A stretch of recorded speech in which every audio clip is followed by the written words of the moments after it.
If there is one fundamental element that differentiates true kindness from submission, that element is boundaries. Kindness without boundaries is like a river without banks. Instead of flowing with direction, it spreads chaotically, losing its strength and identity. Carl Jung teaches us that healthy psychological development depends on the integration of opposites. This means that for kindness to have value, it must coexist with its counterpart, the ability to set boundaries and defend one's own interests. An individual who is only kind, without a sense of self-determination, is not whole. He is psychologically mutilating himself.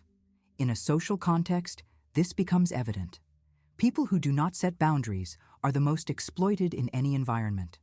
At work, they are overburdened. In relationships, they are often used and discarded. In social groups, they are frequently ignored or manipulated. This happens because the lack of boundaries sends an unconscious message to others. I don't value myself, so you don't have to value me either. This concept is reflected in Stoic philosophy, which emphasizes self-mastery and clarity of purpose. Seneca, for example, stated that he who is excessively good to everyone ends up being no good to himself. The idea here is not to adopt a cold or calculating stance, but to understand that respect from others begins with self-respect. The people-pleaser paradox. Why the more you give in, the less you are valued. Here we encounter an interesting paradox. Why is it that those who try the hardest to be kind are often the ones who suffer the most disrespect? The answer lies in the psychology of reciprocity. When someone does us a favor, we feel an unconscious obligation to reciprocate. However, when a person is constantly nice without expecting anything in return, this dynamic breaks down. What was once seen as a kind gesture becomes something taken for granted. This phenomenon is evident in various types of relationships. A person who is always available to help others but never asserts themselves may end up being seen as a secondary, almost invisible presence. In contrast, someone who is selective with their energy and sets clear boundaries generates a sense of respect and even appreciation from others. Jung warned that excessive kindness can hide a deep fear of conflict, and the fear of conflict is, in reality, a fear of oneself. Avoiding confrontation means avoiding one's own shadow, that part of the psyche that contains aggression, anger, and indignation. But these emotions are not necessarily bad. They exist for a reason: to protect our dignity. Therefore, the solution is not to abandon kindness, but to make it a conscious choice rather than a compulsion. True respect comes when we balance kindness with firmness, generosity with boundaries, and empathy with self-determination.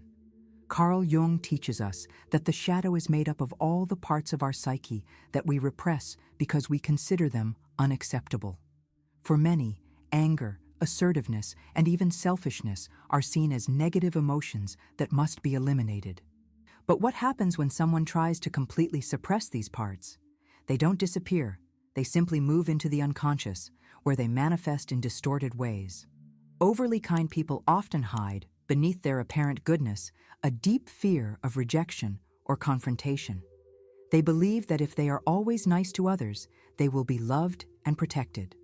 But this strategy often fails because instead of earning respect, they end up being perceived as weak and easily manipulated.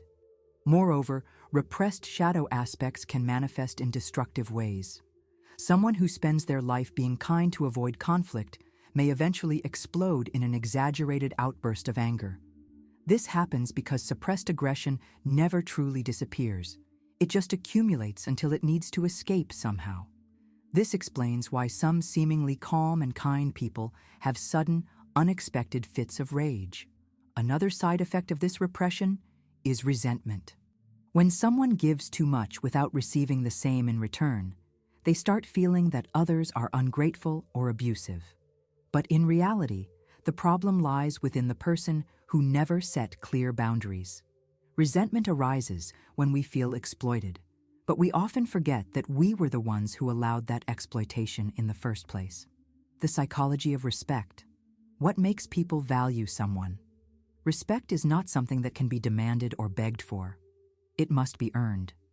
And interestingly, people do not respect those who are always available or willing to give in. Respect emerges when others recognize that you have non-negotiable principles, that there is a clear limit between what you accept and what you don't. Social psychology shows us that individuals with high self-esteem, who know how to say no, and who have a strong sense of purpose, tend to be more respected. This doesn't mean being rude or insensitive, but rather demonstrating that you are not easily influenced or manipulated.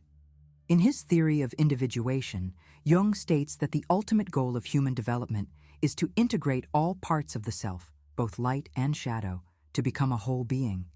This means accepting that sometimes we need to be firm. We need to say no, set boundaries, and acknowledge that we cannot please everyone. Respect begins when we become whole. And that requires a balance between kindness and firmness. After all, true kindness does not come from fear, but from inner strength. One of the biggest challenges for those who feel disrespected for being too kind is learning to say no without guilt. The idea of refusing requests or setting boundaries can create anxiety because many believe it will make them less likable or push people away. However, the reality is quite the opposite. Those who know how to say no in a balanced way not only gain more respect, but also make their kindness more valuable.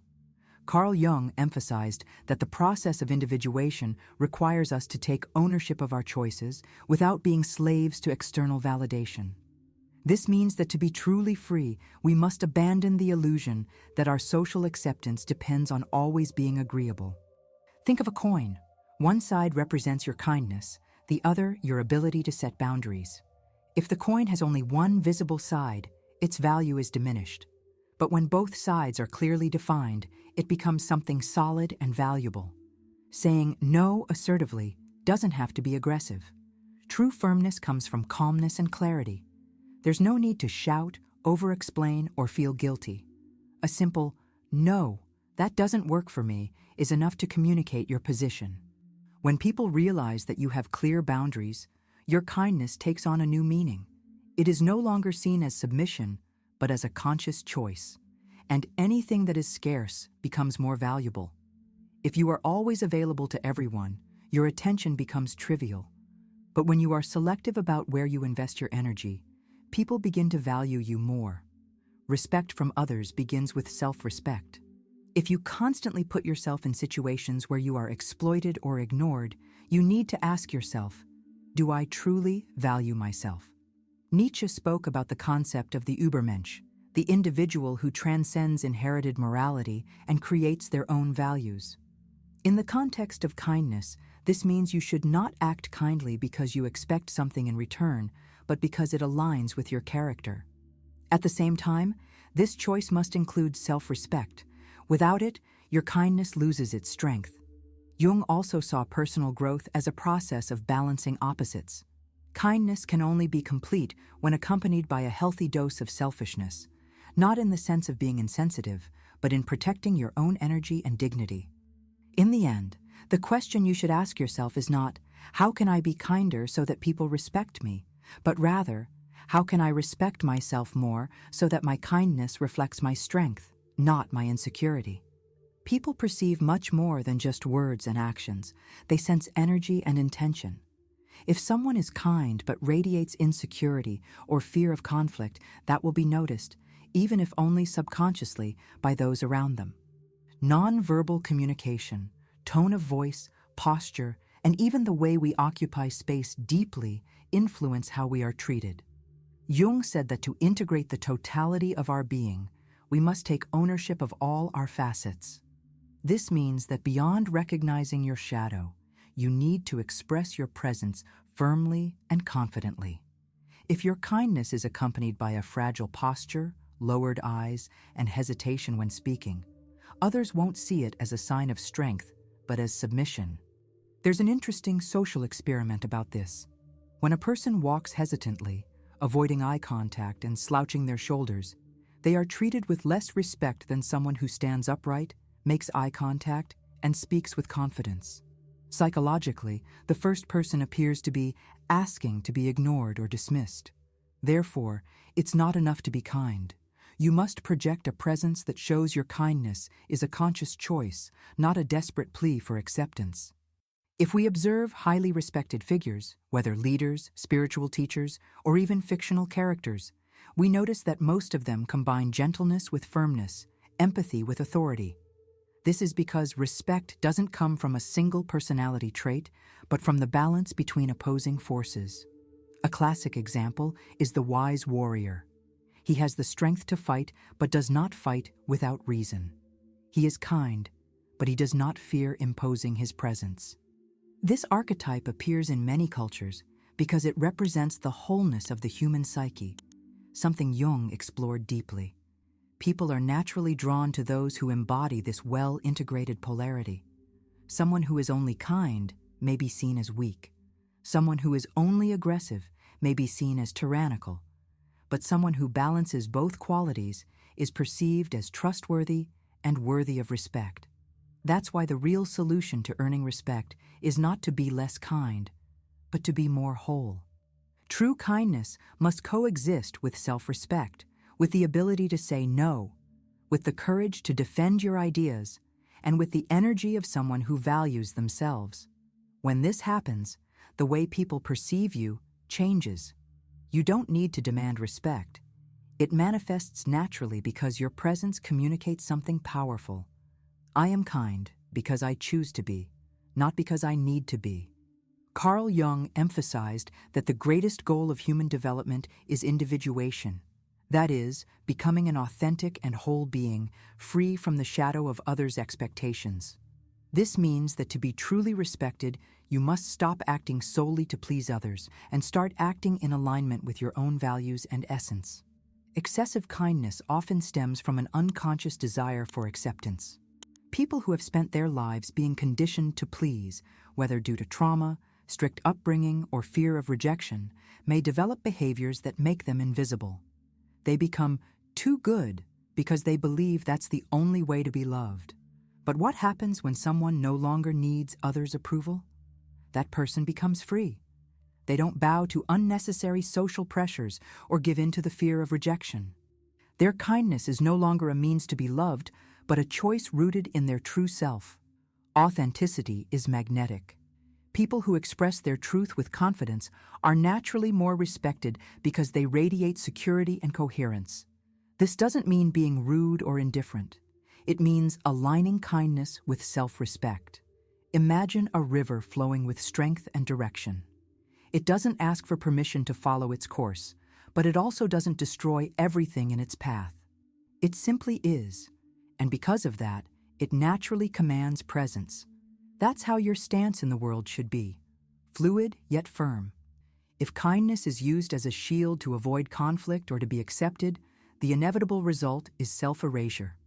This happens when someone neglects their own needs, desires, and identity just to satisfy others.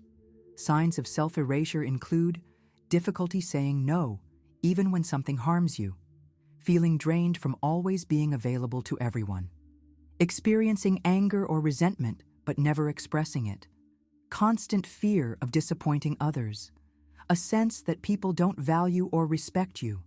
Jung warned that any repressed aspect of the psyche will eventually demand recognition. If you continuously suppress your anger, assertiveness, and ability to set boundaries, one of two things will happen.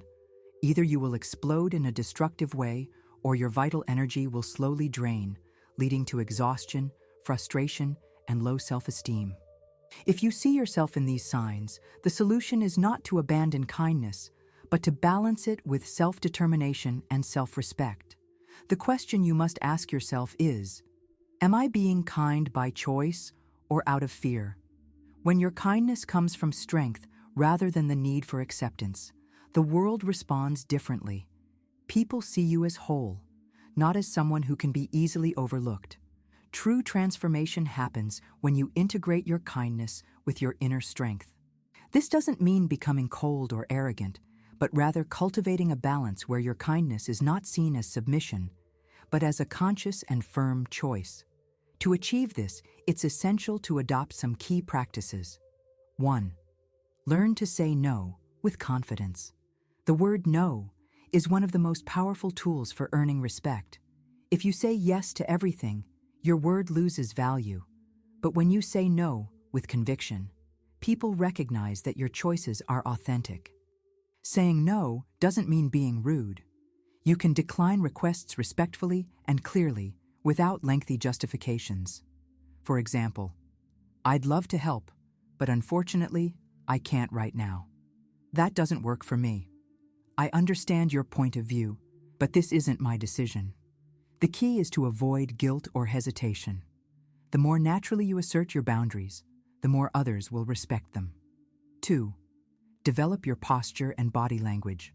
Before you even speak, people perceive your energy. Your posture communicates your relationship with yourself. If you walk slouched, avoid eye contact, and speak hesitantly, you unconsciously send a message of weakness. Train your posture. Keep your shoulders back and take deep breaths when speaking. Make eye contact, but without aggression. Speak slowly and firmly, without rushing or sounding unsure. Your physical presence and the way you occupy space have a direct impact on how others perceive you. 3. Accept conflict as part of life. Many people are overly kind because they fear conflict. They believe that by avoiding disagreements, their relationships will remain peaceful. However, the opposite tends to happen. When you run from conflict, you allow unfair situations to continue. Conflict is a natural part of life. Learning to handle it respectfully, but firmly strengthens your character and makes others take you more seriously. When necessary, speak your mind without fear. Defend your boundaries with calmness. If someone constantly interrupts you, don't hesitate to say, "Let me finish my point." If someone disrespects you, assertively state, "I don't accept this kind of treatment." This isn't about being aggressive, it's about standing your ground with clarity. Respect doesn't come from always being agreeable, but from demonstrating that you have non-negotiable values. 4. Practice fearless authenticity. The key to earning respect is being authentic. This means your kindness should come from a genuine choice, not a need to please. If you feel exploited or disrespected, ask yourself, am I being kind because I want to, or because I fear rejection? Am I expressing my opinion clearly or just agreeing to avoid conflict? Am I constantly putting myself last? The more you act in alignment with your truth, the stronger your presence will be, and the more others will respect you. Carl Jung teaches that integrating the shadow is essential for individuation. This means accepting and balancing all parts of yourself, including the one that sets boundaries, stands up for itself, and knows its worth. True kindness is not weakness, it's power. But for it to be respected, it must be paired with self-confidence, strong posture, and determination. If people tend to disrespect you because you're kind, the problem may not be your kindness, but rather a lack of boundaries and a weak presence. The moment you learn to combine kindness with self-respect, everything shifts. You no longer have to demand respect. It arises naturally because people can sense that your kindness comes from strength, not a need for approval. And that is true transformation. When your kindness stops being a plea for acceptance and becomes a conscious, powerful, and non-negotiable choice.